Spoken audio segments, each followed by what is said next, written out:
I'm speechless. But we all knew Latika Di, she was so dear to us. I don't claim that I was part of her inner circle, but in the women's movement, she was the one who touched our head and heart. It was in 1980 that we received this open letter written by 4 professors of Delhi University. In 1972, a young tribal girl, Mathura, was raped by 2 uniformed policemen at dead of night in front of all villagers. Throughout the night, she was screaming, Mathura case. You all know that even Mahashweta Devi's Lopri, all those who have read, how it sensitized each and every core of Indian society. And it was Latika Di was the conscience keeper. She was a professor of Delhi University Law Faculty who introduced question of rape. She was the first teacher, I think, in India who spoke about rape in classroom. Even at that time, no decision-making bodies were even ready to speak this word. They would speak in a hush-hush tone. And this open letter was an eye-opener. It was the correct understanding on violence against women, how patriarchal control over women's sexuality, fertility, labor, kept women in a perpetual state of subordination, subjugation, injustice, and it was the most effective weapon. And the kind of education we got by this open letter, because when we Bombay feminists received, we had a feminist network, we all were homeless nomads, I told Dr. Anru, and we used to camp in Sonalbel's house. And in feminist network, we received this letter and we decided to cut the stencil of that letter, distributed amongst all those whom we knew. Meher Prestanji, this thing, I think Amar also helped me in making cyclostyle copies. We had a cyclostyling machine in the house. We distributed some 100 copies to all the friends we knew by sending it. And in response, 11 women came.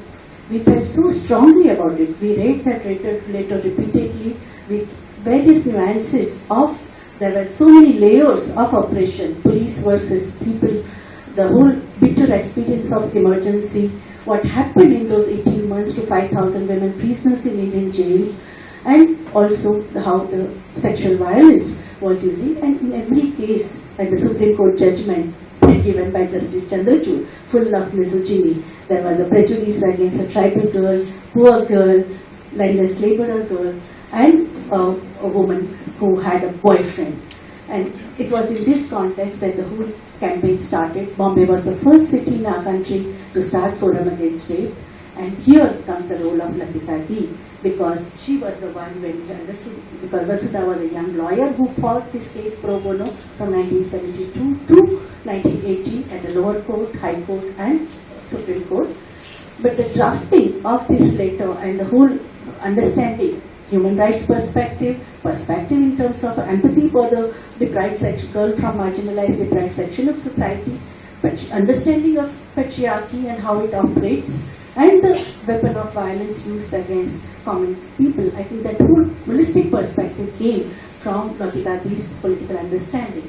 When SNDT hosted Indian Association for Women's Studies, we all were eagerly awaiting for who is this Professor Latika Sarkar, because before that she was just a name.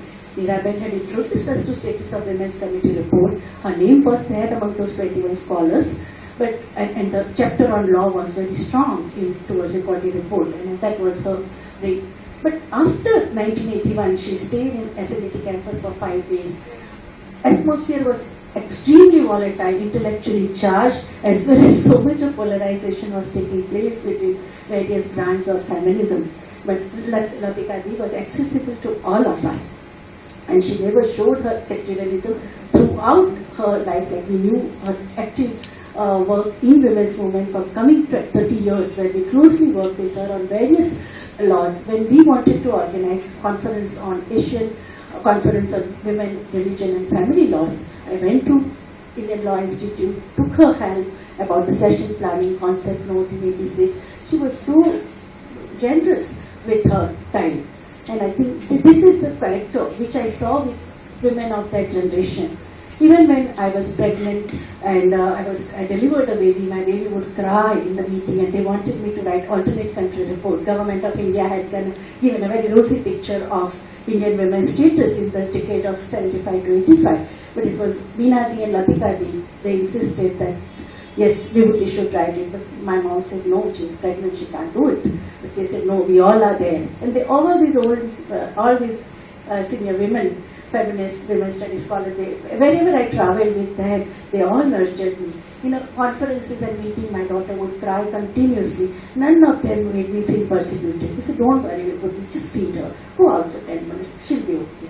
And that kind of an environment, I think, in which young women who flourished, and it is because of them. These are the women who had head, who were intellectually so articulate, but they also had heart. They knew how to mentor younger generation. Currently, whatever Indian women's movement has achieved, women's studies movement is percolating, it is going to, I was in Mysore and I saw more than 100 researchers voluntarily coming for a research methodology workshop in women's studies. I think the seed they have sown and the strong understanding about conceptual clarity, analytical rigor, and the commitment to the people.